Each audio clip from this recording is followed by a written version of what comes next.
All right, everybody, we are live. This is John from AU Pack Mule, and today we are here to celebrate season 7 premiere as well as the super success of two of the best YouTubers out there, GrayArea and Gemma from Secrets of the Citadel. I am so grateful to be here. Like I said, in my lower third, the luckiest man on the place on the face of the earth. Just so excited just to talk about Game of Thrones, but to have you two on and do this is just fantastic. I'm just super grateful. Let's put it that way. Glad that you're both here. Um,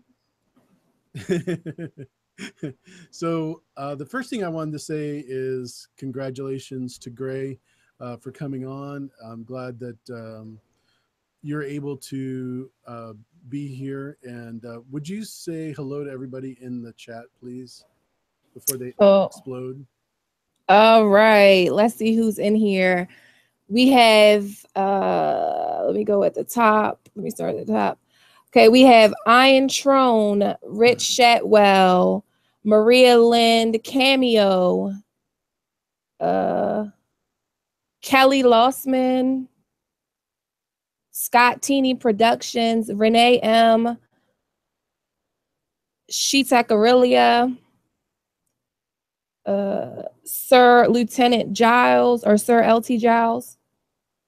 I just automatically assumed that stands for lieutenant. I'm not sure. AK the Lord Commander, Lav, Chris Saint Germain, BBM, the Lion of Lannister himself, Tyrion Lannistark, and Maria Lind. And Game of Theories with Marie. Hey, Marie. I think that's everyone. That is awesome. Thank you all for being here. Lav, love you, girl. Glad you're here. Very glad all of you guys are here, but special thanks to Lav. Broke Black Man 94. Super awesome you were here. Gemma, you're up super duper late, like crazy late, just to start off this live stream. So why don't you say hello to everybody? Hi everyone. Most of you know me. I recognize all of these amazing names, all these people in the chat. It's the usual suspects, isn't it? Come to join us tonight. Yeah, it's now 1:30 in the morning.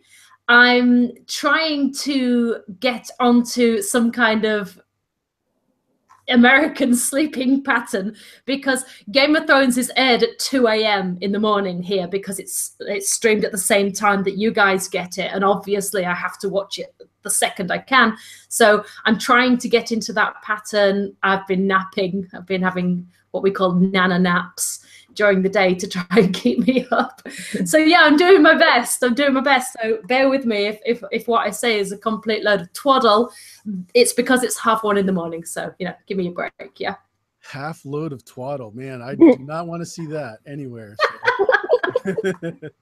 So. Thanks again for being here and keeping us company. How excited are you for season 7? Gemma? Oh, I'm very excited. Okay, I'll start with that. I am extremely excited. And I know I'm probably going to get absolutely lynched for this, and there is a but, I'm also very nervous because I am a book snob. My passion lies with the books. And it's safe to say that they've made a few dubious changes, more and more so. And as each season progresses, we've branched so far. So yes, I'm excited, but I'm also worried. What else are they going to change? Whose character arc are they going to ruin again? And, I don't want another Dawn debacle. I don't want another Sansa Bolton debacle. So fingers crossed that they do it justice. I'm sure they will. But yeah, there's the excitement and the nerves. We shall see. Yeah, I agree. Like, I'm nervous, but I'm excited, and I'm kind of nervous just because I don't want anybody that I care about to die, like any of the characters that I care about to die. So that's kind of why I'm nervous. But in the interview that George did with Time, he did say that they were taking 2 different roads to the same castle. So we're probably not going to get book canon stuff on the show.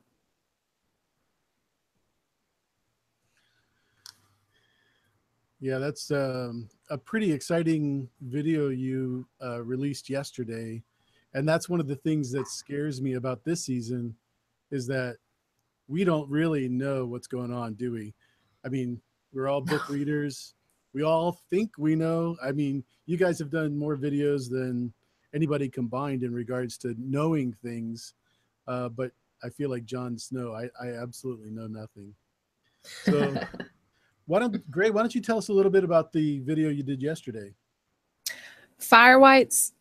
White. So hell yeah, fire whites. So I don't know.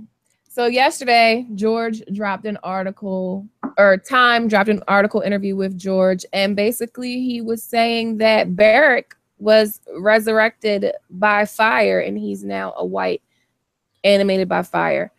And that leaves a lot of questions for Jon Snow. And it also, like, did George mean that literally? Is another question. Because I don't know, like, just the vision of someone being reanimated by fire, it changes everything for me. I agree. I'm with you. I'm torn, like with the nervous and excitement. I'm torn with this interview. I do wonder if it was just like a flyaway comment, almost a metaphor, perhaps just like a way of trying to describe Beric. And because we're just so desperate, something, give us something, George, please. We will jump on every single word he says, and we will just analyze and overanalyze and see things that aren't there and create things. And maybe there is a big element of that going on with that interview. Maybe he was just trying to explain to an interviewer that wasn't massively familiar with the story, how Beric is kind of the opposite to the whites. I mean, he could literally be a fire white, in which case it opens up all of these questions about, well, who controls him then? Because, Right. That I was thinking the same thing. And I was also like, this is so not characteristic of George. Like he's a stone cold face, hiding everything, giving away nothing. Like that's just who he is to me. So when I read it, I was like, what the fuck is happening right here? Yeah, absolutely. He's a master at this. He knows how to avoid questions. He knows how to skirt around issues. He's been doing that for many, many years. So for him to just drop such a major plot point on us just seems a bit like you said, what?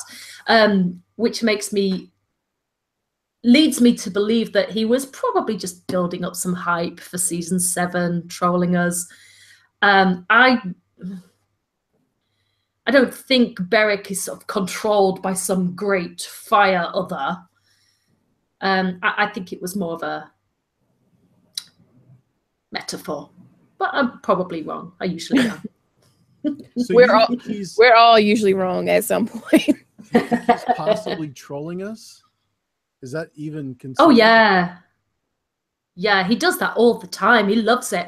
Oh, when he released that thing on his Not a blog yesterday about Alas, Poor Valeria, and everyone thought he was going to release the date of Winds of Winter within the hour, he disabled his comments and nothing. Yeah, I've heard somebody misunderstood what he meant by alas. Alas just means fine, this is Valeria, right? It was a biblical quote. Wasn't it for like him closing down his blog and starting a new one? Probably. Wasn't that what it was about? Yeah, it was a biblical quote, and he changed Babylonia to Valeria. But this is this example of us just reading so much into everything. He really needs to get that book out because he's driving us all crazy. Yeah, I agree. I need it in my life. That's I don't need any trolling in my life. That's what I'm worried about. Here's the only reason why I thought maybe he was trolling us is because when you have a white, as we've seen in the north, they have almost no ambition. There's nothing driving them. They're all controlled. Whereas when uh, we see Barrick, I mean, he has full conversations. You can see his thought process, everything else. So if he was a fire white, it would be much more difficult, don't you think? Yeah, and and ladies, they were like, oh, sorry. no, sorry, They were talking about Lady Stoneheart. So Lady Stoneheart makes clear and decisive decisions to wreak revenge for the Red Wedding. So it's not like someone's controlling her to do that. That's what she wants to do. So I don't think anyone's controlling Lady Stoneheart or Barrick. Maybe the person that, if, let's just say, if, cover yourself in tinfoil for this one. But if they can be controlled, then maybe it's because, or maybe the person that can ultimately control them doesn't know yet that they have this ability. Maybe it's not a god. Maybe it's just a person, like a Targaryen, like Jon. What?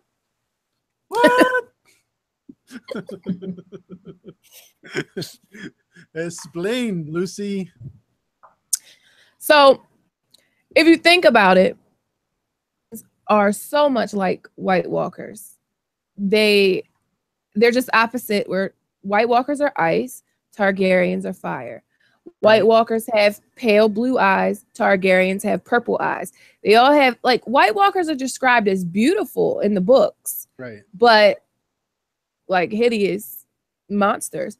So they're very similar. So the whites are able to control this thing. But what if Rhaegar and Lyanna made Jon because they knew that he needed this warging ability plus this dragon blood to make this big fire walker, red walker, Jon? But that's just tinfoil. Slicker in here. A firewalker. First, folks. Wow. Firewalker. Yeah, like you said, with Beric and Lady Stoneheart, there's most definitely a sentience there, isn't there? These are not. I mean, the whites are essentially zombies with this kind of hive mind thing going on, controlled by either the White Walkers or specifically the Night King. We don't really know, but yeah, that. If Beric is literally a fire white, then there's clearly a very different set of rules going on for fire whites than there are the ice whites that we are familiar with. They're dead. I mean, I know Beric is dead, but he's not dead. I mean, he's kind of losing his soul, and there's the insinuation that Lady Stoneheart hasn't got a soul. They've done something different with Jon. So yeah, there's if they are literally fire whites, which I don't think they are, then it's a different set of rules that we don't know about. And we'll be shocked when we learn. How epic is that? That's just crazy. That, I mean, I think that changes probably more than anything else. Yeah. If it's true in all of the material we've read up to this point. Would you agree? I do. But like when I first read it, it was like so mind blowing. Like Gemma said, we're kind of in like desperation for anything. So when I first read it, it was so mind blowing that I just was like, oh my God, this means this means this. But after actually having a night to process it, I feel like it might be not to be taken literal. But if it is to be taken literal, then bring on the Red Walkers. I would love to see Jon just, I don't know, just have this whole army of undead. Like if he could just make a whole undead army, I would just die. So do you think this is a possibility that they would bring into the show? Or do you think it's more of George just being a book issue? A book. I don't think it Yeah. would be on the show. He was specifically talking about Lady Stoneheart, wasn't he? So yeah, that would suggest to me that this is a book thing. I get the impression that the path that the show is taking us down is a lot less of the reversal of the tropes that we're used to, definitely more a traditional route. They might, as Gray said at the beginning of this, end up at the same castle, but I think it's a bit of a whitewash, the show. It's like the vanilla version of the books almost now. Yeah, I agree with that. Definitely. So does this possibly change the whole ice dragon, white dragon concept? What? What are you? If you have someone that's dead and you bring him back, if you have the Night King bring him back from the dead, and they're a white, what if whoever's in charge of bringing back Barrack brings the dragon back as a fire white? The dragons are already fire whites, basically. There's some got some knowledge. There's some long night juice for you. I got my juice. Is the camera still stuck on me, guys? I don't want the camera stuck on me. I see I see AU. We're sharing. Yeah, a few people in the chat are saying that the camera's stuck on me. It gets stuck on a lot of people, except for not me. Our mama. Not me. The mama of the summer children. Yeah, have we got some? Leave me in the corner. Have we got some questions? Oh yeah, I put them in the chat just to let you know. From anybody that's in the audience, I've copied and pasted them. If you want to start, we can do that. But before I do that, I did want to ask each of you, what question would you bring to the table? Because I know you're just full of homework. Question as in for what would you ask either of Gemma or me or even the people in the chat? There's only one question for me. But I talk to Gemma every day. so I can't think of any questions I haven't probably already asked her. No secret. There's only one question, and there's only one person that can answer that. And unfortunately, George R. R. Martin couldn't be with us tonight. And I just want to know what the hell the White Walkers want. Where are they coming from? What's their motivation? What's going on? Why does it all start? Why are they? Why now? Well, that's the beauty of them, isn't it? This elusive, mysterious enemy. We don't fully understand their weaknesses. They're seemingly indestructible. We don't understand their motives. We have a language, at least not one that we understand. What a beautifully written. But I think there's a lot more to it. I don't think they're evil. I don't think they're the big bad guys. I just think he's misunderstood, the Night King. I genuinely think he's misunderstood, and I'd love to sort of really bend George's ear over the White Walkers. That would be the question for me. Interesting. So you don't think they're just out for vengeance to kill all of the humans? They might be out for vengeance, but vengeance in itself would suggest they have their reasons and their motivations, unlike, say, the teeth-gnashing black orcs of Lord of the Rings, who are just evil and abhorrent and are just out to destroy. I think the White Walkers very much have their reasons. And actually, let's look at this situation. Just imagine for a second that you were neither human or White Walker. You were some alien looking down on this situation. Okay.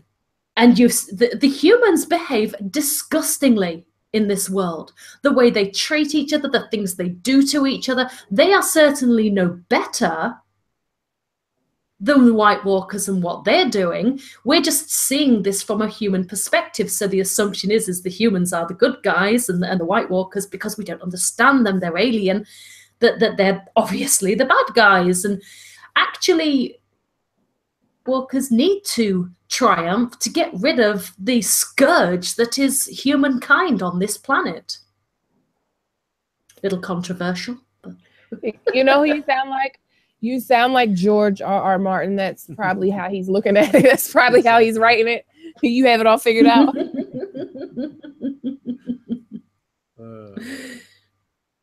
So we have a St. Michelob question. So now we have Beric and John both as fire whites. What does that mean for them teaming up?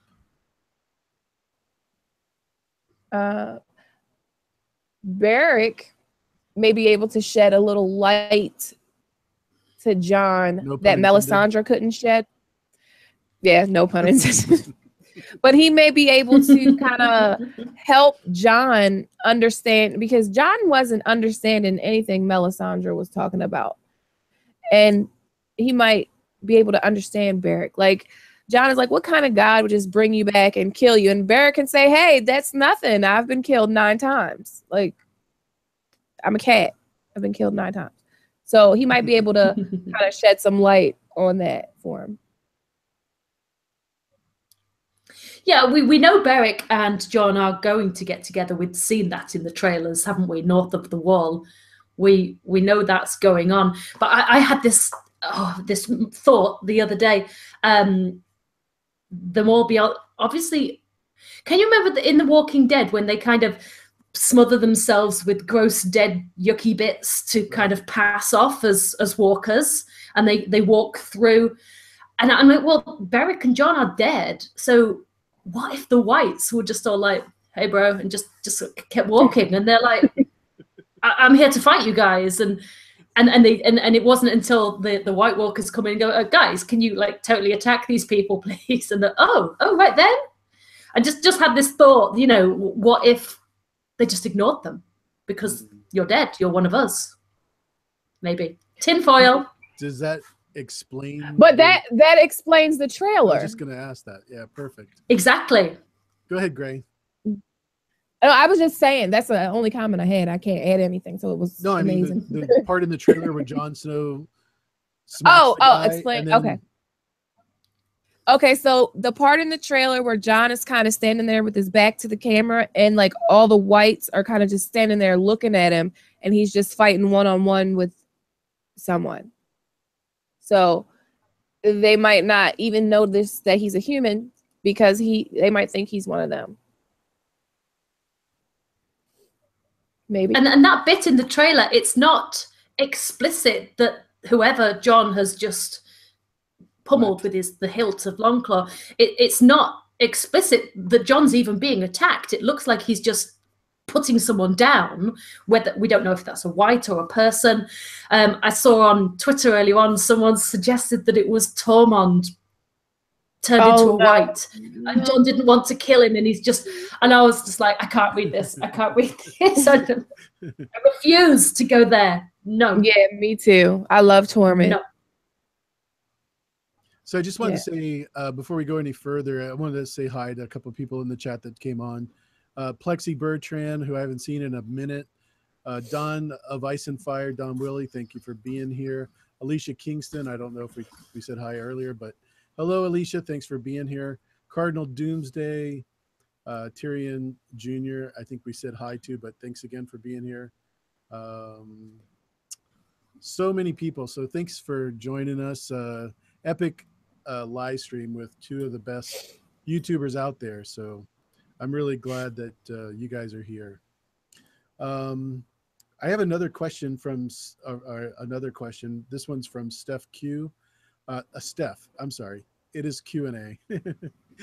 What do you think about Kit's thoughts on John being a psychopath? I think the environment turns everyone into that.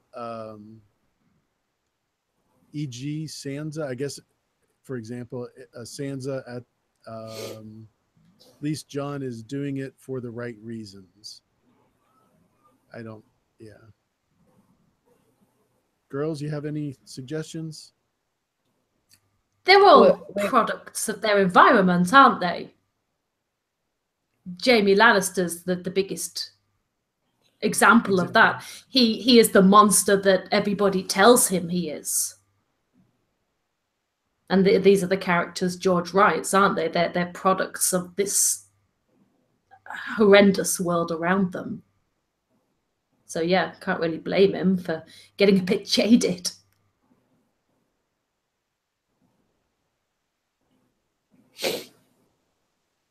Wait. I'm sorry. I suck at this. I suck so bad at live streaming. I'm like, what are we talking about? I do that all the time. Don't worry. Before we go any further, would you say hi to Tony Teflon? Hey, Tony. My man, thanks for being here. I know you can't be in the chat all the time, but thanks for watching. Is the camera still stuck on me? Everybody keeps saying the camera's stuck on me, and now I'm getting really self-conscious. I go back and forth between me and you, and sometimes Gray. Just to maybe it's just because I'm talking too much. You are not talking too much at all. I see AU on the screen. I'm watching on my phone. See, I wait until Gray moves her head where she's not looking, and then I put it on her. So it's a tricky thing. I want to stay in the corner. You are. Mama's in the corner. So Brooke asked earlier, can we have Cersei as the Night Queen so we can give her more than 3 episodes next season? Gemma should answer that. Gemma. Go ahead, Gemma. Since you're talking the screen on you. Do you know, this is just me being a massive troll, to be quite honest. I keep, every time somebody starts slagging off Cersei, I bring out my Night Queen Cersei theory. She's going to inadvertently be the savior of all of Westeros. I really like the idea. I don't think it's going to happen, but it would be beautiful if it was Cersei that somehow joined forces with the White Walkers and they got the bride that they wanted, and then they all said, right, we're off back to the lands of always winter. We've got what we want. And Cersei's like, damn it, I saved everybody. Didn't intend to do that. And everyone's like, oh, hail Cersei, the savior of Westeros. And she goes down in legend. And then when I start doing this, everyone's like, really? You need to shut up now. That's my theory. No, but the where you talked about the references with all the snow and stuff, the book stuff. Yeah. I thought that was really good. Yeah, it's all over the books. I mean, yeah, she's described as an ice queen because she's a bitch, basically. She's a very not a pleasant. She is. Let's just say it. Nitty-gritty. Yeah, exactly. She's not a very nice person, and she's way worse in the books. I mean, they've painted her as this motherly figure that you could almost sympathize with in the show, but in the books, she is horrendous. She's despicable. But she's described that way too, huh? The first time Ned Stark sees her when she goes to Winterfell, he kneels in the snow to kiss her ring.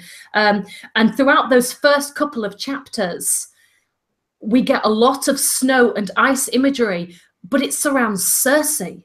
Not the Starks, not Jon Snow, not any of the Northerners. All the snow and ice is surrounded by Cersei, and it's peppered throughout the books. If there's a search engine you can go on where you can search all of the books, and if you put in Ice Queen or Snow Queen or Elsa, I'm joking, any of that kind of stuff, it's Cersei, Cersei, Cersei, Cersei. So yeah, it is throughout the text. Whether that's just and a metaphor for her being a bitch is another question, but you can't ignore that it's there.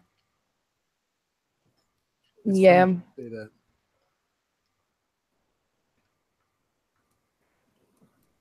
ice wine. Gemma. Who just whispered? I'm reading the ice chat. What? Oh, I thought you just whispered ice cream. No, I'm reading the chat. Cersei is the most beautiful woman in all the realm. She is. She's very beautiful, but she does get a bit. That's got to be Brooke Blackman. The chat's gone down now. Who? It was Sir Lieutenant Giles. Oh, goodness gracious. The ladies' man, LT. Yep. LT is he refuses to be called a sweet summer child, so he's a winter child. Uh-oh. He's in Vegas, so I don't think they know what winter is. Oh man, he's still a winter child.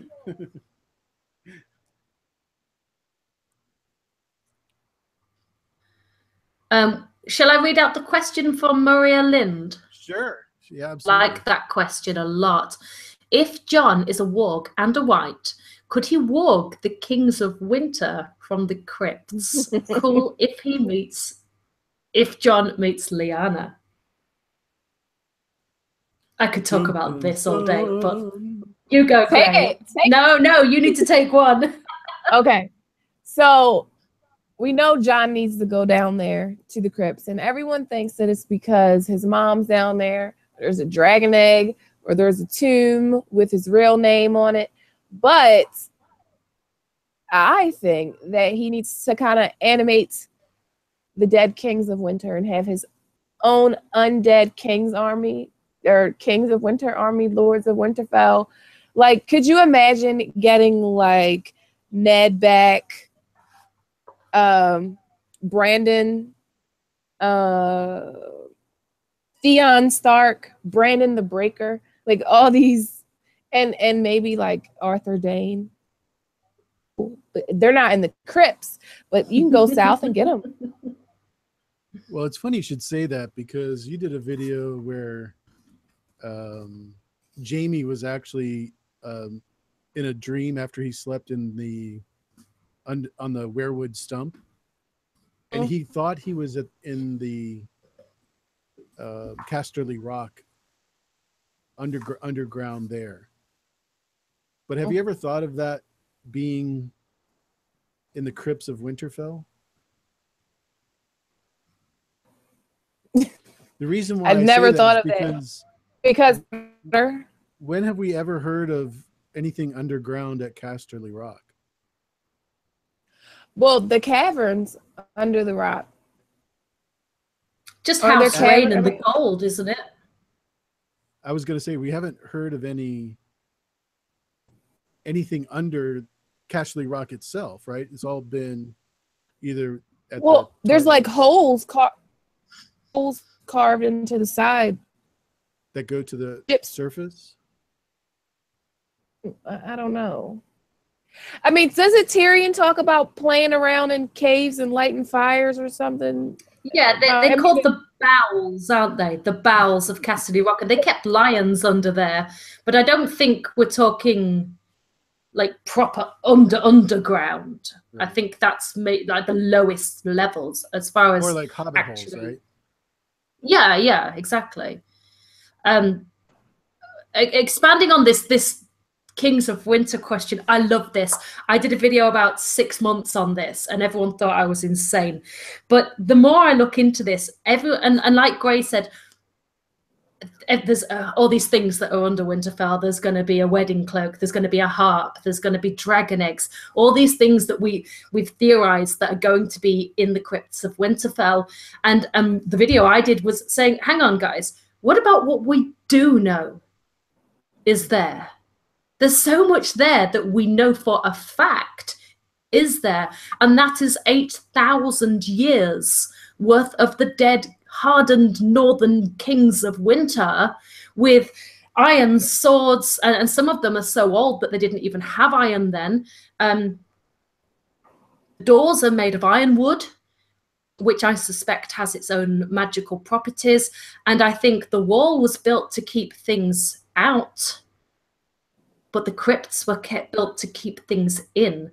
And I think that is, it's Aragorn and his army of dead kings, and I think that is, I just want to see that. I just want to see Jon Snow be all like, hey, you got me an army of dead kings. And I literally, at one point, I even tried to count, theoretically, how many dead kings of winter there could be under there. And it's disappointingly not as many as you'd think, actually. But well, there's got to be 30 or 40, right?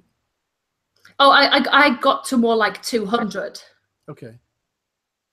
We're talking 8,000 years. Obviously, it's only the lords, with Brandon and Lyanna being the exception, and then their servants are buried close by in their own separate.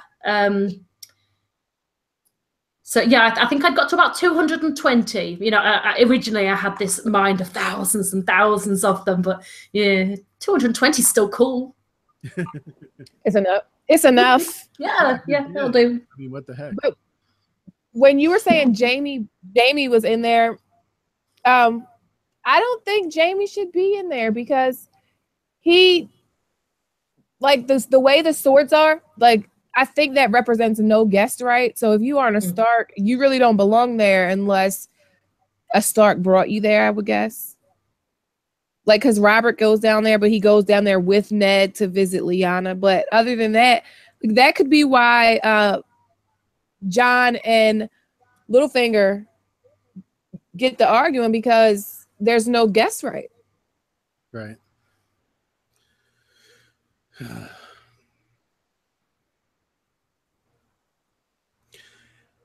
Can you guys say hi to Dan from Talking Thrones? Hey, Dan. Hi, Dan. Hey. That video that you put out today was the most amazing video. That was awesome. Actually, you two were in the video and did a great job. I just am shocked at how amazing that is. It's just great. Do you know how, like, a video like that, like I was saying, like 39 minutes, do you know how long a video like that takes to edit? Like, forever. Oh my goodness. Hours. What a great job. He did. It was great. Everybody that was featured on it, everybody's stuff was fire. And do you know what I think's great is all the content creators have such unique voices. I could have closed my eyes and I could have needed no introduction, and I would have been able to have pinpointed every single one of those. Really great to just have that. The only exception I would say is Phil the Issues Guy, and I love that rendition because he did not MF anything all the way through. I was just shocked. I was like, who is this? But it was great. It was really good to hear him. And Ideas of Ice and Fire is here as well. Great job. Hi. Thank you for doing that. Super. Hello. My very first YouTube video was on the Hypes Watch, and Quinn was there. We were covering the Varamir Sixskin chapter, and it was just awesome. Oh, that's a good chapter. A good prologue. You know, some good chapters that a lot of people sleep on. Cersei's chapters from Feast for Crows. Enjoyed those chapters. What about you guys? And the people in the chat. Bran's Coma Dream chapter was a real standout moment for me when obviously it's a very early on chapter, but that was the chapter that, because up until that point, yes, it was a fantasy, yes, it was like in a medieval setting, but not mundane, that's the wrong word, but normal almost. And then this Coma Dream was just, what is going on here? we got that glimpse behind the curtain, we got the three-eyed raven, and it was just, whoa, we need to just sort of pull this back. And I've gone over that chapter so many times. That was beautifully written. And Ned's death from Arya's point of view, that was great. And the Red Wedding, beautiful chapter. That was a the last bit where she's more concerned about her hair because she knows Ned liked her hair long, and she thinks he's going to cut her hair, and he's going to cut her throat, and she's not, because it's incredible. Yeah, great chapter. They're all wonderful chapters, but they're standouts for me. Wanted to say hi to Timo Lisi, Timo30 in the chat. Thanks for being here. Fellow Floridian. Love that. Azora Hype is here. Hey, Kyle. How's it going? Is it? I didn't see. I missed him. Hi, Kyle. All right. So everyone keeps talking about my Iron Maiden T-shirt. Well, who's not? Everybody's been commenting, giving it the horns up, all the way. Oh, we've got a couple of other questions here. I did a really bad job of copying these. So Heather Brandel said, I'm rocking my Iron Maiden T-shirt again. Great minds. Q&A. Do you think Dany and Jon will use or control the Night Kings under Winterfell crypts? I think you just did that one, didn't you? I am so sorry. Yeah, I was just copy and pasting Q&A. So Rich Shatwell asked, if Ned is honorable enough to return Dawn, why not return Arthur Dayne's Hightower bones as well? Possible Dawn in the crypts. What do you think? Oh, that is a question. That's like six videos right there, isn't it? Absolutely, yeah. I've done 40-minute long theorizing based around that question and still come to the conclusion, who knows, we'll find out when he writes the next books, which is pretty much how most of my videos are concluded. But that question's too big. It's huge. It's almost too huge, that question. Gray? I didn't even hear the question. I'm sorry. So he's talking about Ned bringing Dawn back to Starfall. Mm-hmm. If he did, why didn't he bring the bones of Arthur Dayne back? Maybe he wasn't dead. Well, he's dead in the show. See? But I just had to remember, like, they did show him die. But I don't know. It never made sense. It never made sense. And some people were saying that Ashara Dayne was maybe like a lady to Lyanna at the Tower of Joy. And I was like, if she was there at the Tower of Joy, then if it was my brother, I would be like, look, you're going to bring my brother's bones back, or you can stay here too. But I really do think that maybe he's, I don't know why, but I think he's probably dead. He's probably dead. When you say that, are you implying that he might have lived longer than the Tower of Joy? In the books. In the book. I'm saying that he might not have died. In the show, he's dead. He's not coming back on the show. But in the books, I feel like there's a possibility that he didn't die, that something different happened. Like maybe he took another baby somewhere else. Maybe Jon Snow had a twin and he took Daenerys across the narrow sea.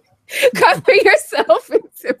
No, I don't think Jon had a twin, but I'm just saying, like, the possibilities are there. Come on, guys. This is why I couldn't answer this question, because this is a rabbit hole that I have been down, and it's dark and it's long and there's no discernible exit. And you end up with Daenerys being the illegitimate bastard daughter of Ned Stark, and you've got lemon trees in Old Town, and it just gets insane. And then you realize that you can't conclude this. That is such a huge question.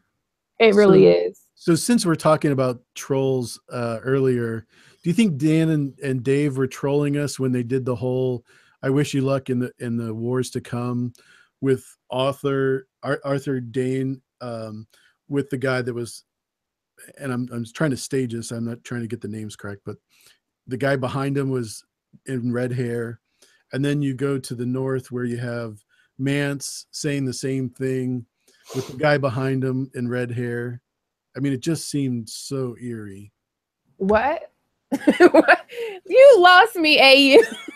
Yeah, so basically Dan and Dave, the creators of the show, they put Arthur Dane with the guy behind him that's in red hair. Obviously, I think it was supposed to be Went, but it could have been Hightower. It doesn't matter, but it's a guy behind him, like I said, and that guy had red hair. Not as red as Gemma's, but pretty close. Okay? So you go up north and you've got Mance Raider, right? And he says the same thing in the same pattern. And who's behind him? Somebody in red hair, Tormund. Tormund. Yeah. I can't remember. So that's my. So are they just trolling us with that combination? Significance of the red hair, like. Well, they're the same people. It's the parallel, isn't it? Oh, the Mance is Arthur Dane. Yeah. That theory. Oh God. Oh my gosh! Now who's putting the tinfoil on? Cover me in tinfoil. You don't like that combination? I mean, if it were, so if Mance was Arthur Dane, that would be a cool foreshadowing for the show. But Mance is dead on this show, and so is Arthur Dane. But in the books, anything's possible. I'm not gonna say a merman. It could be an explanation of why the Danes don't hate Ned Stark. Maybe they don't hate him because Edric is his son. Now we're talking major tinfoil. I gotta get a Valyrian steel suit for that one. Holy smokes. All right, let's move on to something fun. That wasn't much fun, was it? That question? Yeah.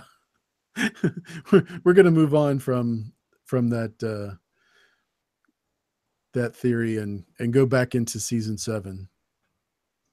How's that sound? Sounds great. Season 7. Yeah, let's do it. 2 days. 2 days. Yeah. 2 days. I mean, I don't know what you did today to prepare for season 7 premiere, but I watched season 6 all over again. Today in one day? Mm-hmm. I envy you. Well, it was my day off, and I only had one interview to do all day, and then of course this to prepare for this. But yeah, it was epic. Yeah, I'm like nervous. Like I feel like a JV basketball player that's about to start a varsity game. Like that's how I feel, because I've never made a YouTube video during the season, and there's like so many things that can go wrong with like my software. Like before we started recording this video, as you saw, I had to switch computers and stuff. So that kind of worries me, but I'm all for it. I'm here for the party and I'm psyched. Yeah. Quinn asked about the rewatching season 6. He couldn't bear watching it again. But I think if you go back and watch it again, you would be surprised at how many really great moments there were, not necessarily focusing on the bad ones, because there were definitely a few of those. But I really enjoyed the whole season as a whole. Yeah, I like the season. I liked like the Battle of the Bastards. So that's my favorite episode now, the Battle of the Bastards. But I didn't like The Hold the Door, I think I've only ever rewatched that one time for the purposes of making a video, maybe twice at the most. I think Gemma had to rewatch that today. Mm-hmm. And I cried again while I was editing, for goodness sake. Yeah.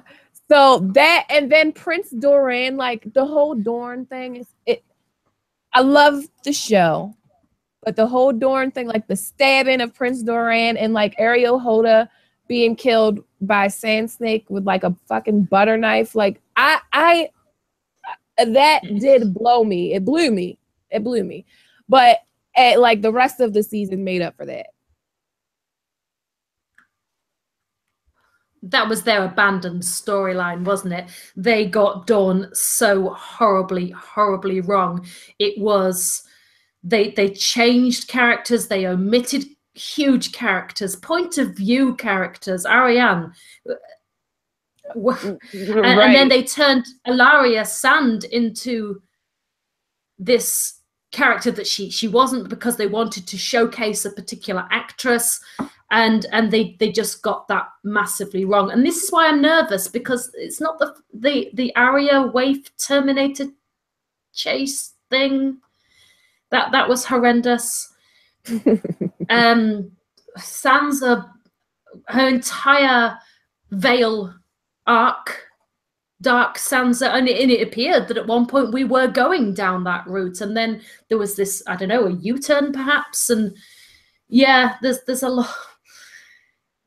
It sounds like I don't like that. I love the show, but yeah, and ultimately for me, my heart lies with the books. So if there is ever a point where they change something huge, like a point of view character's arc, I will question that, and I will approach that with a degree of cynicism, and I will pull it apart and question, was this the right thing to do? And more often than not, my conclusion is no, that they shouldn't have done that. Very cool. Yeah, one of the hardest deaths for me was Barristan. Sir Barristan. Say the wave. No, Sir Barristan. Like Sir Barristan, for him to be who he is and then to just go out like that, it was just so like. Well, he did crazy kill to me. Like 15 of the Harpy. I was so angry. But he's really not dead. So angry. I like, to the point where I was, this is just blatant disrespect. Barristan the Bold. To go out, no. I can't. Great. You triggered me. I'm triggered. No, I can't do Barristan. That was the worst.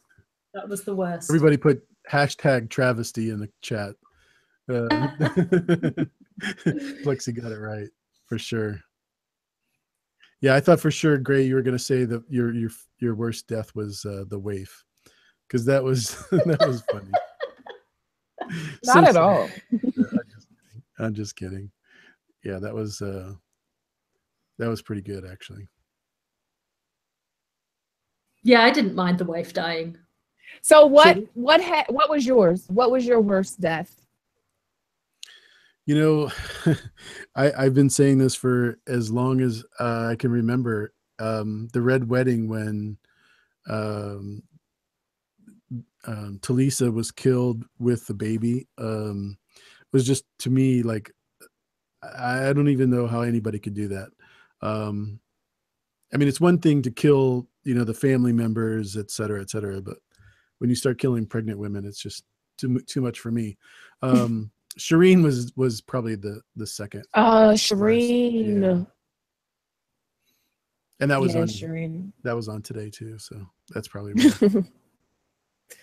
Gemma, your worst death? The one I was the angriest about, because it was a deviation from the books, was Barristan.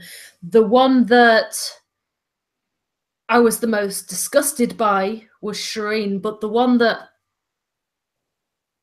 I literally cannot watch without crying. I literally, even now, I cannot see Hodor, because his entire existence was for that single, I can't. It's too soon. It's too soon. That was the video you released today, wasn't it? Incredible. It was, because I've been doing my mind-blowing moments, and I had to talk because they voted it number 2. All my subscribers, people on Twitter, they voted it the second most mind-blowing moment of Game of Thrones so far. Why it wasn't number 1, but that's just my opinion. Yeah, that was really hard to talk about. To even talk about it. I watched it. So last season, I used to work like overnights part-time, and I would watch it on HBO Go on my phone. And I'm sitting like on a couch here, and my patient is in a bed right here, and I'm sitting there watching Game of Thrones. And when that happened, I was just out loud like, what the fuck? I scared the lady. Like, hopefully it was a heart patient. I don't know why she didn't fire me. She's like, are you okay? I just got a bad text message. Sorry, I'm going to go back to doing my work now. But I was just like, what the fuck? Oh, that's hilarious. Everyone's crying in the chat now. We've got loads of sad and crying emojis. We need to kind of flip this around and think of something happy. Best moment. Violent Messiah 666 is the one that's crying the most. That's funny. Everyone's crying. He's crying about Stannis, though. I mean, really. No, that was a great video. Happy moments. I can't think of any happy moments. My God. Joffrey's death. Oh yeah, Joffrey's death. That was a good one. So a 12-year-old, Walder Frey's death. A 12-year-old dies at his wedding, and you're happy about it. That's great. I am delighted. He was a nasty, sadistic little shit. He was just confused. That's all. No, he wasn't. He was horrible. Yeah. There's a chapter. There's a bit in the books where when he was a toddler, like 2 or 3 years old, he slit open a pregnant cat from neck to belly and took the dead kitten fetuses out of this kitten and showed them to Robert Baratheon, who then punched him in the face. I don't think it was. I think it was like like a get away from me, what the hell are you doing kind of reaction. But you know, he was bad from day one. He was wrong. There's something not right about Joffrey, and I don't care how old he was. He needed to go. No kidding. Yeah, I think Jack Gleason just did a fantastic job. It was just the best casting, the best acting. I think I've really. I mean, for us to appreciate his acting ability as much of a twerp as he was, just tells you, you know, we really thought he did a great job. Yeah, that was Joffrey, him being crazy. That was like his Targaryen blood. That's what that was. The Targaryen. Got your tinfoil hat on again. Oh no, I think it's pretty much locked in. That's your head canon, is it? Mm-hmm. Yep. Yeah, but Jack was good. I think that Alfie Allen is good, and Charles Dance. Charles Dance to me sold Tywin. Like some of Tywin's scenes were some of my favorite scenes. No kidding. Yeah, that's very true. Hey, do you guys have any fun Game of Thrones jokes?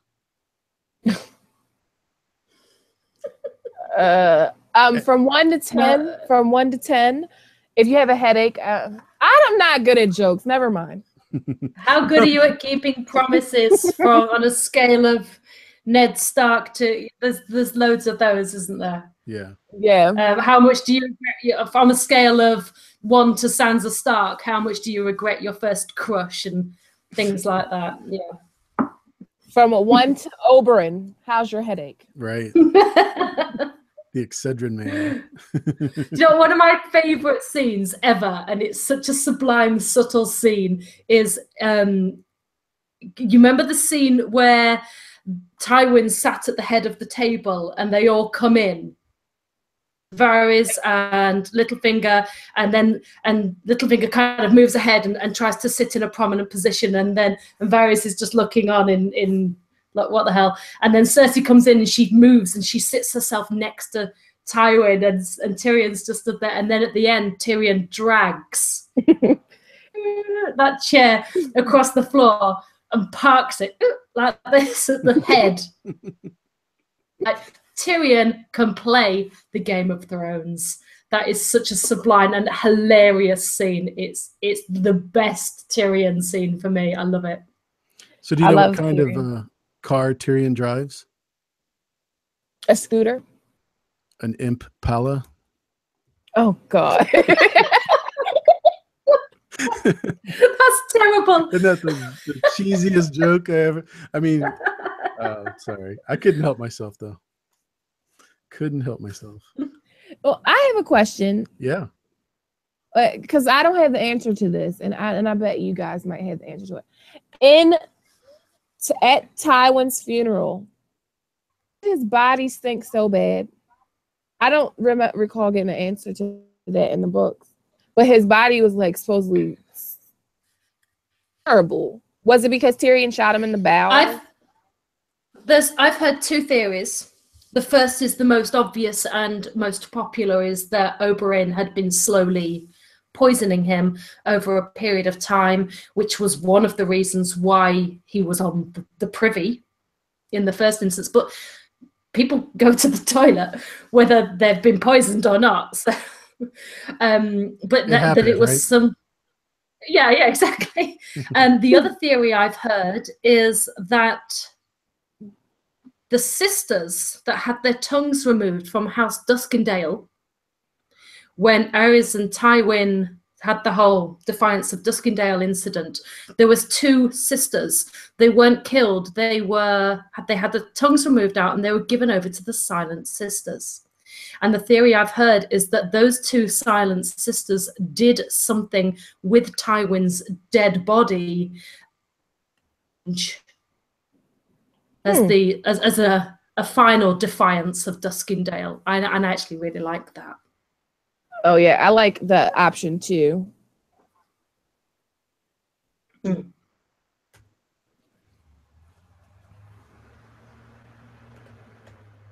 Sorry, I'm turning on a fan. I apologize. Yeah, a few people in the comments have said the same. There's poison, Defiance of Duskendale, Silent Sisters. Yeah. Yeah, I'm thinking it's poison too, not because as much of the being on the John, but no pun intended, but the skin rolling back, the way he was dehydrated, sounded like definitely some chicanery going on. They did Tywin dirty. And that's the one I was just reading. I don't think you could ever say that in a realistic. I mean, this guy wiped out 2 entire families because, well, 3 really, if you think about the Targaryens. Pretty brutally. So. I like Tywin. Sorry. Well, I like Charles Dance, but I mean, as a character. No, I like Tywin. Like Tywin as a character?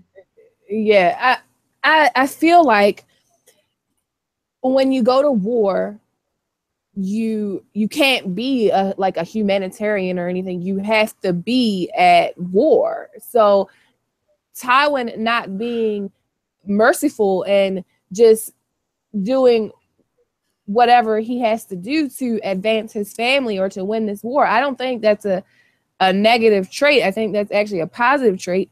And if I was at war, I would want him to be commanding my side, because I would want to win. Right. If that was your objective, I could see that. But you wouldn't want him as a dad or. No, I'd kill him like Tyrion did.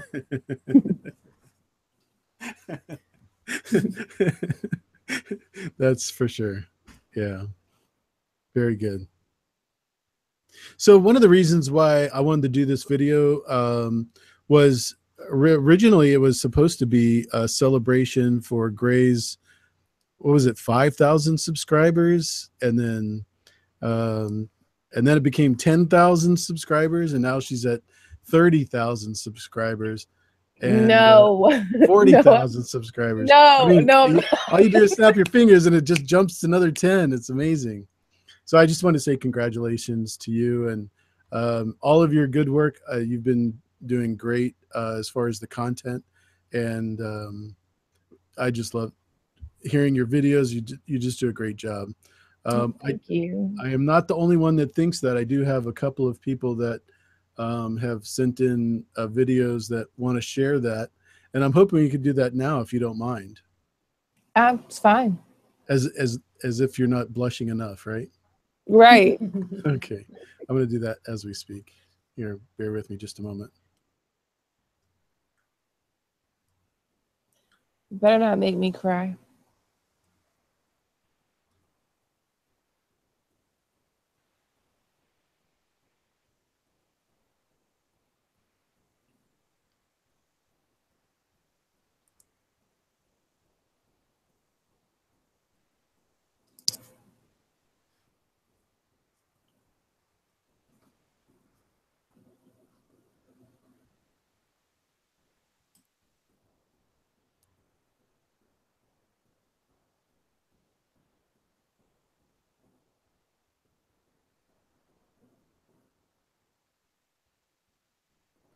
So that was from Alicia Kingston, and thank you very much.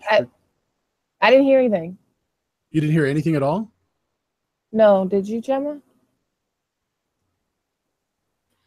Sorry, I was muted. No, nothing. We've just been waiting patiently. We didn't see anything. No. Silence reigned over the panel. Let's try Monero Geek's video that she did, and we'll go from there. See if we can hear that.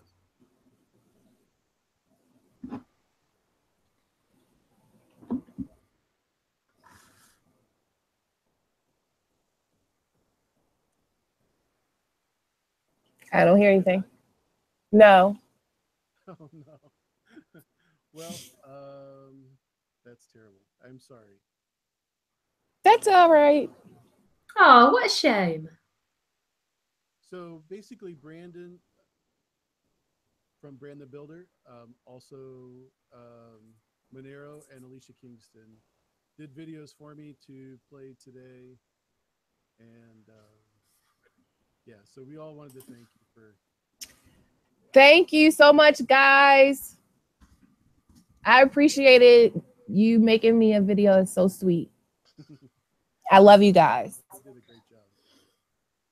Your audio volume has gone way down for me, AU. I don't know if I think that's the same in the chat. Yeah, I turned it down quite a bit because I didn't want to get a reverb, so I apologize. Is that better? Yes, much better. Great. We do have some more questions. Oh, sure. Yeah. I've got one from Heather Brady, who I remember. I haven't forgotten about my secrets around the world. I'm so busy at the minute. But I remember Heather Brady's picture that she sent me, which was wonderful. Will Aria continue down her dark path, her dark sister path? That's me ad-libbing. Until her death, and be found frozen dead and clutching needle, or actually let love and family back in her heart and stop killing? Oh my God.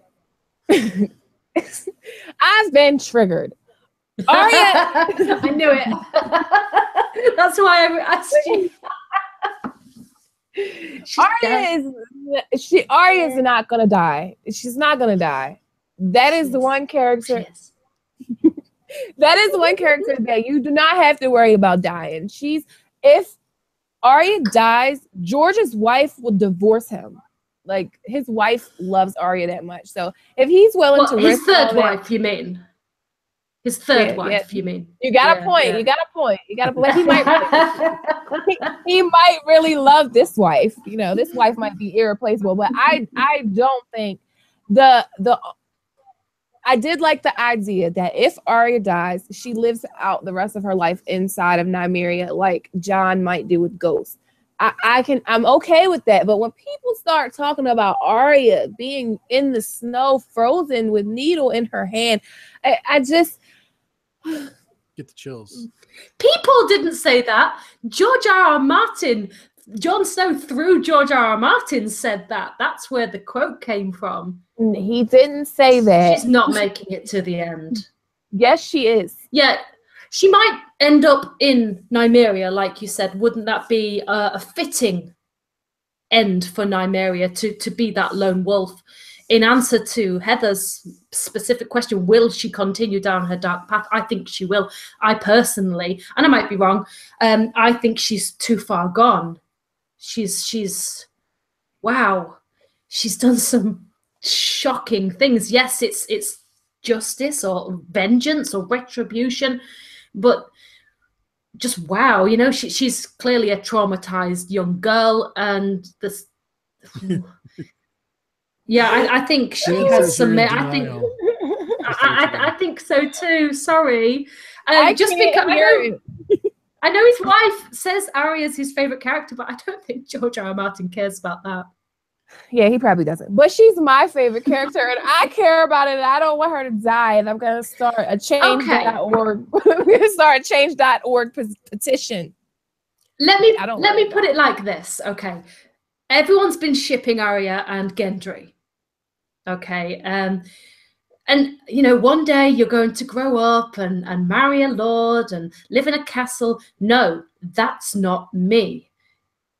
Is that really Arya's fate, to get married off for love or political reasons? Can you see her prancing around a castle in a dress, dealing with the day-to-day household affairs of a lordship? Or no, this is not Arya's fate. This is not her destiny. She's the lone wolf, and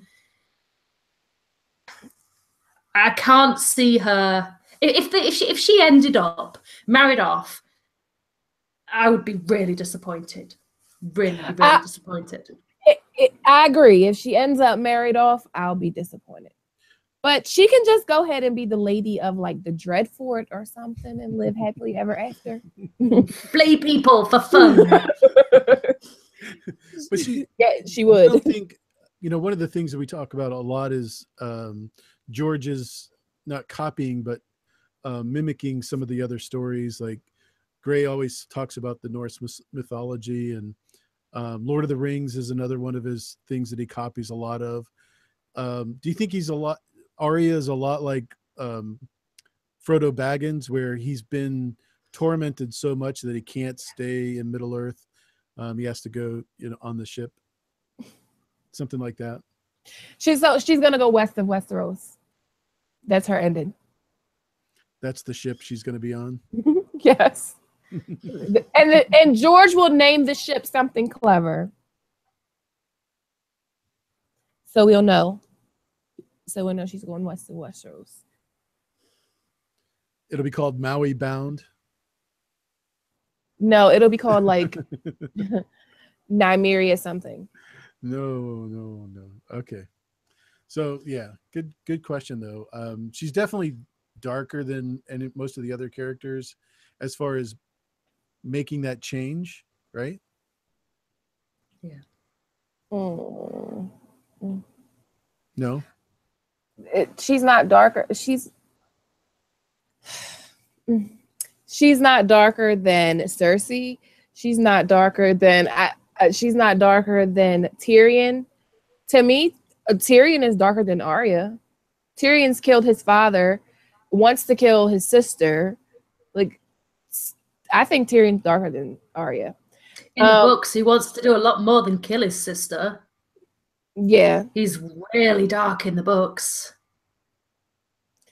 I think Euron is darker than her. Yeah.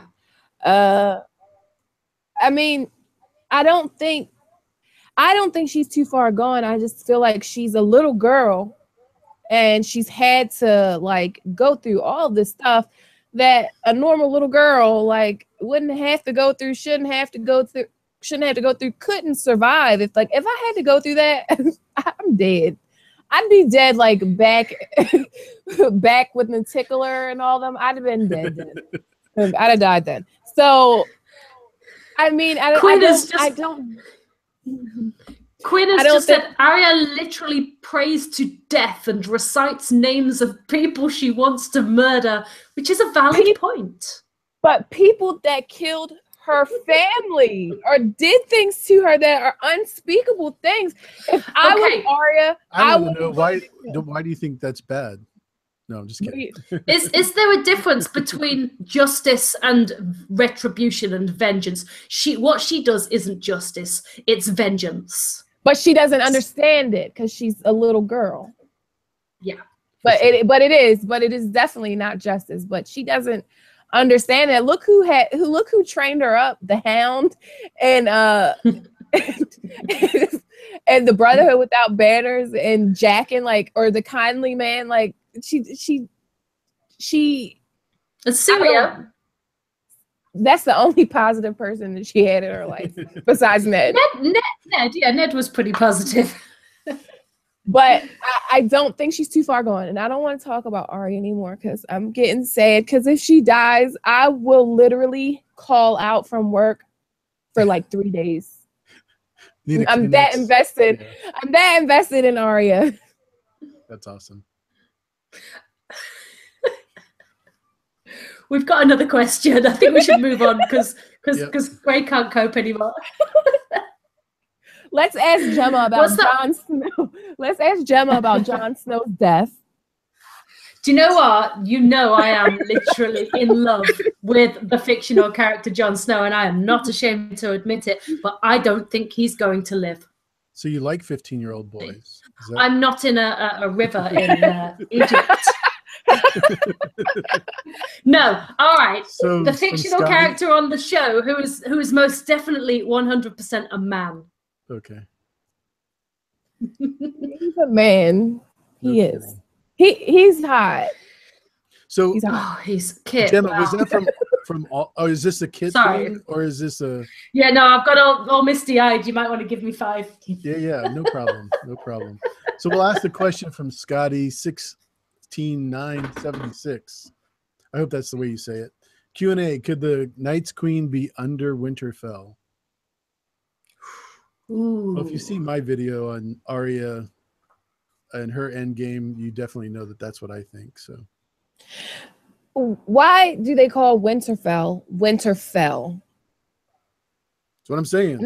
They call Storm's End because at Storm's End is where the storms end. The storms were tearing up the castles, so they had to consult with the children to get a good castle, sturdy enough with spells and stuff woven into the walls that would withstand a storm. So they called it Storm's End because it put an end to the storms. But we got Winterfell, but we don't know why it's called Winterfell. Did something fall there? And is something being kept down in the crypts? I think it's very possible. Yeah, it has to be. Yeah, why would you build it? There has to be more to this name. Right. We've got with Storm's End, we've got King's Landing. That was where the king landed. We've got Dragonstone. It's made out of the stone that's called dragon glass. It's made out of Valyrian dragonstone. I'm trying to think of some more places. The home of the last half. That is the last place before. All of these names are so literal. They all sound sort of a little medieval and a bit fantasy, but actually they're all very, very literal. So yeah, winter did fall. That Winterfell was built, in my opinion. I think that's a given, isn't it? Yeah. Yeah. For sure. Yeah, the 80-foot wall wasn't big enough. We have to put another 100-foot wall around it and a moat in between. Yeah, I think something significant. Yeah, and when Winterfell was first built, it was nothing but the first keep and the crypts. They were the only 2 parts to Winterfell. So it's like that whatever was in the crypts, the first keep was there to watch the crypts. And then I think, Gemma, you did a video about the crypts where you talked about the ironwood and the weirwood, and the door to the crypts is ironwood, right? Yeah. It's an ironwood door. So ironwood has some kind of shade of the evening properties to it. So I think possibly, possibly. Like the ink from the leaves is what might make shade of the evening. But also, it's probably magical. It probably has some kind of magical properties to it because it's very similar to the weirwood tree. So that door being made of ironwood might hold something in there, keep something in there from coming out. So I think it's really possible. And I think there's a lot more to the name than actual. I think the name is kind of literal. Winterfell. Quinn from Ideas of Ice and Fire says fell also means something terrible, evil, or deadly. But usually that is in the beginning of a name, isn't it? Not necessarily at the end. You're the English person, Gemma. Sorry, I was reading the comments. Yes, yeah, usually, yeah. So if fell means evil or deadly, it would be in the beginning of a name, or no? As far as I'm aware, yeah. Also, there's I can't remember now. I'm trying to think back. So one of my subscribers commented the Winterfell is the German. It has another meaning entirely as well, which I can't. It's gone. I can't quite remember at this moment in time. But all of these names are so literal. Like Hodor, hold the door. That wasn't a bastardization of a word from another language. These are all English words. Winterfell, Storm's End, King's Landing, the Wall. They're all English words, right? And I don't see why he would suddenly use a different language. Makes sense. For Winterfell. Makes sense. I think it's completely literal. I think winter, the metaphorical winter, fell on that spot, which is why they then built Winterfell. Yeah, I agree. 100% co-sign that shit. All right. So I don't know about you girls, but I know Gemma, you are really got to be tired. It's super late there. Yes. It's like 4 a.m. or some ridiculous hour. It's 3 a.m. So if you have to go, I totally understand, and I know that I promised we would get GrayArea out of here before she gets exhausted. I'm good until you finish. You say when you want to finish. I'm good. Don't go by I'm me, enjoying. I'll have you up until Sunday morning. Oh God. I'm enjoying reading everybody's comments. For sure.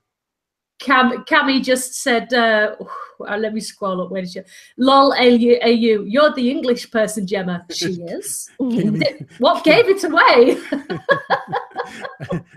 Yeah, that was pretty dolt of me, and I knew what you meant. Yes, I know. Exactly. I have a degree in English literature and language, and before we came on live stream, I was actually talking to AU about that. So he didn't mean I'm actually English. He meant my major, that you call it your major in America. My major is English, for want of a better.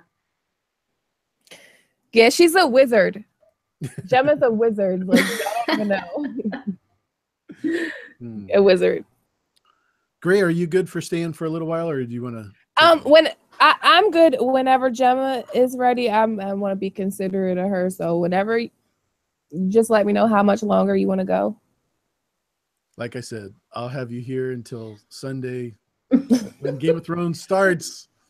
Well, I guess we'll do like 5 more minutes because it's 9:53 and ended at 10. Okay, it's up to you, but that's nice and neat. I like that. Gemma likes neat. Okay, perfect. I do. Oh wait, we have Alicia Kingston has a question. Ladyship and marriage are not for Arya. What if we've been looking at it wrong and she isn't the stranger, but the maiden? I don't see her as the maiden. Sansa's the maiden to me.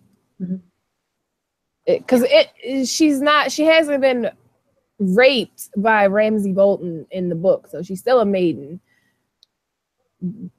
So there was the 7 Starks, isn't there? And then the theory is, Catelyn was the mother, Ned's the father, Bran's the crone. Rob, Rob was the warrior, Sansa the maiden, and it comes Arya's the stranger. Yes. Arya's the stranger. Yeah, I think she's the stranger. I agree. Only because I just can never see her as someone that would be, well, except for Gendry, attracted to her as a woman that would want to marry. So Kimmy asked another question. What is on Gray's t-shirt? I wonder. Juice through the long night. Juice to get you through the long night. Everybody raise a glass. Yes, get some juice. I've got coffee. Does that count? Mm-hmm. Oh, yeah. Coffee is good long night juice. Mm-hmm. Coffee is good. Yeah, like you said, you've probably worked a few overnights and had to get some juice to get you through that night. But I'm so glad this night is over because, man, I tell you what, it's been super long. I don't know about you guys, but I'll be glad when Sunday comes. I am going to spontaneously combust if Sunday doesn't hurry up. Like, I just can see myself just spontaneously combusting because everything, I'm so excited to see what's going to happen, not only with like the people that I like, I don't really like Cersei, but I love Cersei. I love the actress that plays Cersei, and I love the storyline that Cersei has. I mean, she's not a good person, but if we didn't have Cersei, it might be boring right now. And when I was rewatching Winds of Winter, it was like Daenerys looks unstoppable. She just looks unstoppable. She has all these ships and all this stuff going on with 3 dragons and this huge army. And we know how George R.R. plays. We know how he plays. And there's no way that she's just going to come and take Westeros that easy. Because the way it looks like she's just going to come and roll right over. But I saw the actress that plays Illyria, and she was kind of like, yeah, it's like when the rolling ball hits the immovable post. So I think it's going to be epic. And I think it's been the most built up season I've ever seen. Yeah, I've heard a lot of. Sorry, Gray, I didn't mean to lock that on your screen. I apologize. That's okay. I've been following a lot of people on Twitter that have been to the premiere, and I've been reading some of their very cryptic tweets. Obviously, they're not allowed to give anything away, but they can't help themselves. You have to post a little tease, don't you? And basically, the overall out of the people that have seen the premiere is that the opening sequence, I think is with the way someone described it, is absolutely mind-blowing. We're going in full guns blazing. From the trailers and the pictures that we've seen, I in my mind, the opening was Bran and Mira arriving at the wall. First scene, wall goes up, they go through. But that doesn't sound full throttle, all guns blazing, the opening that we've been led to believe. So I'm going to do a recording of my reaction as well. So that's going to be fun at 2:00 in the morning. But I'll be doing. But yeah, it's same. Good. Yeah, I'll probably I'll be wanting to message Gemma and Dan. Like, did you just see? But I know that I'm not gonna be able to I I wish will they turn were everything here. off. Sorry. I wish all of you guys were here, like just to watch it with me, because I feel like it's just gonna be crazy. And like the trailer, the first trailer was but the second trailer blew my mind. Blew my mind. For 2 minutes Yeah, and that 30 second seconds, trailer. that was a pretty compact bit of information, wasn't it? Yes, it was. It was a masterpiece, wasn't it? It was an absolute masterpiece, that second trailer. Yeah. Absolutely stunning. Best trailer I've ever seen.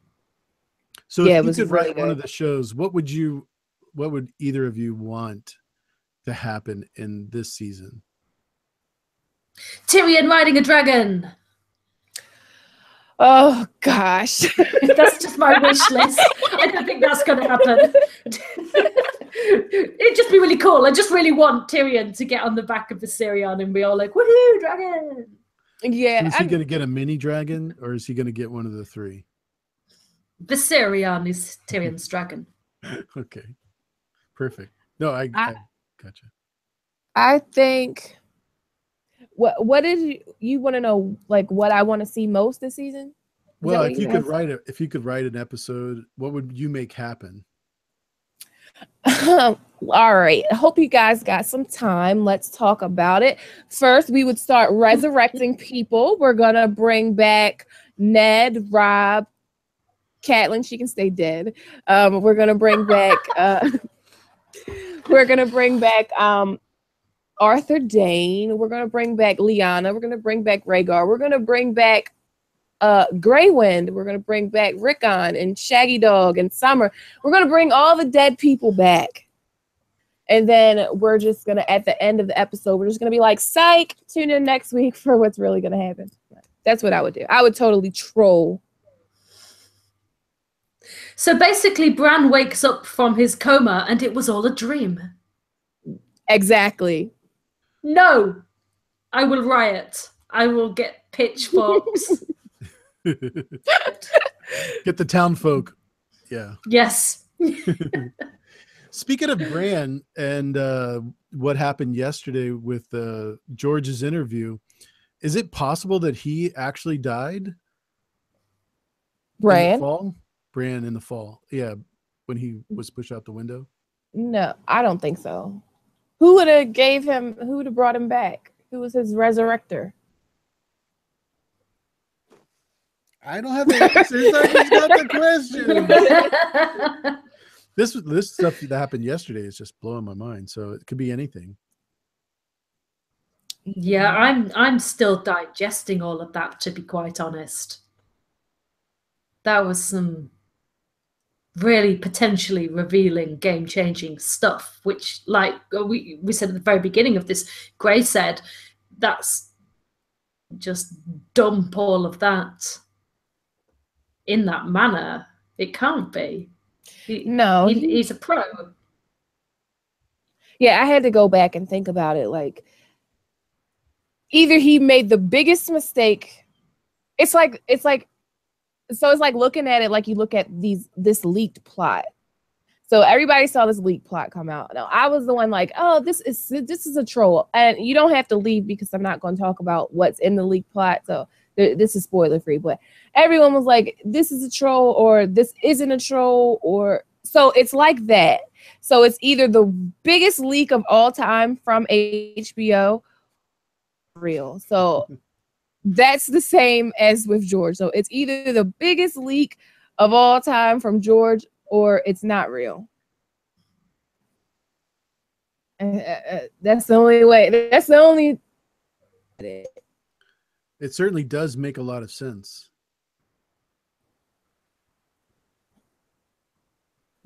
Definitely. When you say Bran died, do you mean he didn't come back to life? Yeah. That he's still dead in some way? Yeah, we've had a lot of people that have had major accidents in their life, like poking their eye out with a sword, still alive, Bran falling from the tower, different things. Arya getting stabbed in the stomach and the knife being twisted. Well, that one You're triggering happened in me. that happened in the show. I'm talking about in the books. Yes, you're right. Yeah. But where they should have died. I mean, seriously, they should have died. And then you've got Drogon dying from an infected Bobo. You know, the big mighty Khal Drogo.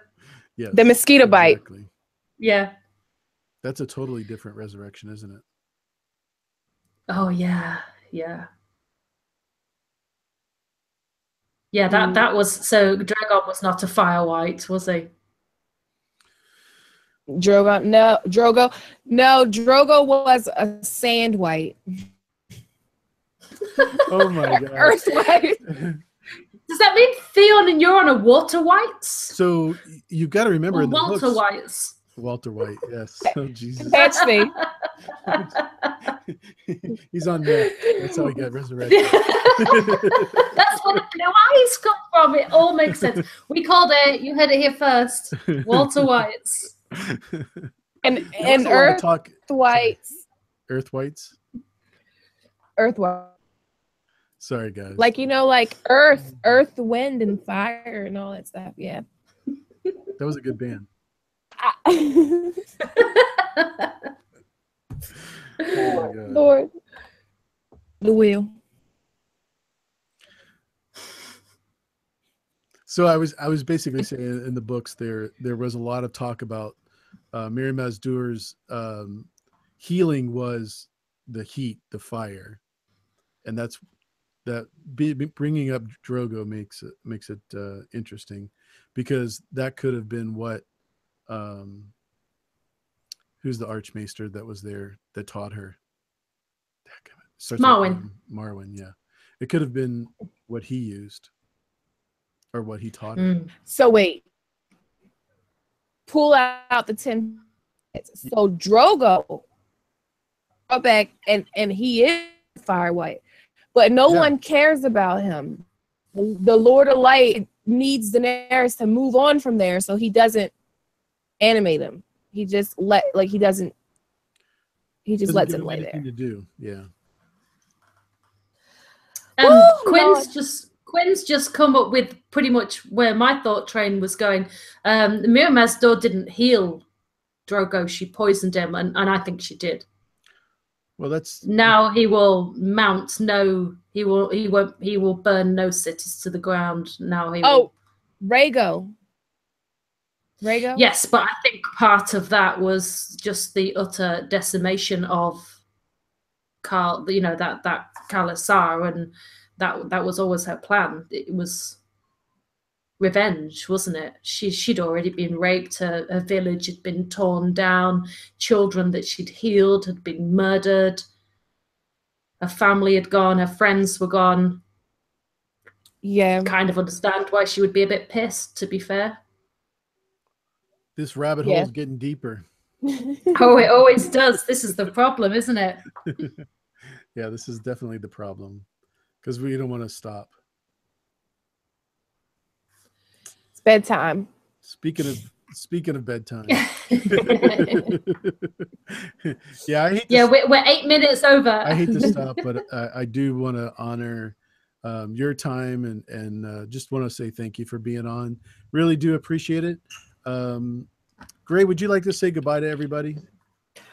Oh gosh, thank you guys so much for coming and watching me ramble and everyone else. It like, love you guys so much. The support has been unreal, and I want to thank AU for having me on the channel, and I want to thank Gemma, because Gemma, you had my back. Gemma had my back, guys. I get so nervous doing live streams, and she had my back. That's all I can say. But thank you guys so much. I have to thank Gemma too, because if it wasn't for you, I don't think Gray would be here. So I really do appreciate it. I know the sacrifice is real. So Gemma, would you like to say, before I go any further, obviously, both of your links to your channels individually are down in the description. But would you like to say goodbye to everybody? Tell us what's coming up for you and what's going on. Thank you so much for having me on. It's been an absolute pleasure.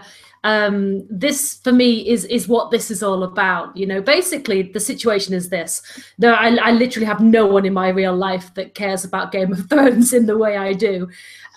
So I came online to reach out through sheer desperation, and now we're on season. My friends are running and fleeing from me because they just can't be bothered with my theories and my conversations about Game of Thrones. So I can come here, I can chat to you guys, I can connect with fellow content creators, I can chat with all you guys on Twitter and in the chats here. I love it. It's great. It's an outlet for me. It's one that I need, because I would go crazy if I didn't have that. What's going on with my channel? I've released already today the last video that I will release on my channel before episode 1 of season 7 lands. So I'm just kind of, this is the calm before the storm, you know. I'm just gonna have a couple of days just chilling back, maxing, relaxing, all cool, and going on Twitter and just chatting with you guys and getting all hyped and ready for season 7. Gave me the chills when you said today's video is the last video you're doing. It gave me the chills. Like, it's coming. Oh, that was great. No, I'm so grateful that both of you came on today. I could die now and be a happy man for the, you know, just been excellent discussing this with you and watching your videos. Both of your contents are outstanding, and you really put a lot of thought into what we want to see. So thanks for doing that.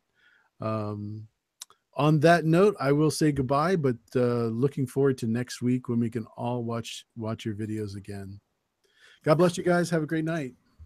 Bye, guys. Bye.